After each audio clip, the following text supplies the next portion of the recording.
colonize. When you think about colonization, it is the strangest thing you can think about. Because conquering is one thing. You go to another country, you take what's theirs. You want more. You take the land, you take the resources, you kill the people. That I understand.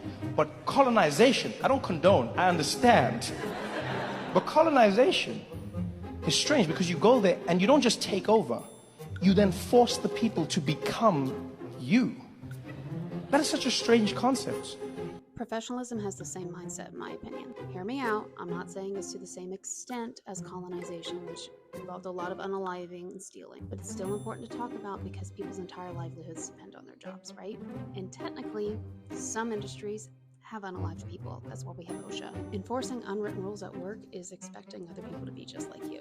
I'm Dr. Nicole Schmidt. I'm an industrial organizational psychologist, and I research the unwritten rules of work for people from working class backgrounds. Trevor Noah is my favorite male comedian, and he makes a powerful point about imposing cultural norms. Workplace dynamics happen on a completely different scale and context from colonization, but they did set some norms that the countries that were colonized follow, including the United States. So I think there's an insight here worth exploring. I have found that many organizations have unwritten rules that go unquestioned and that don't serve most of the workers. I particularly focus on class and neurodivergence, with intersections of race and gender. What we call professionalism is often the norms of the group in power, who are not the majority group, or the ones doing most of the work. And they have little to do with job performance, and my research has shown they can even have the negative effect in the organization that you don't want. Mistakes that can happen when you have unwritten rules that aren't addressed and you don't know how to handle and have those conversations with your employees include having an excellent mechanic that you want to promote, but you don't because you're afraid he's too direct and he'll be rude to customers.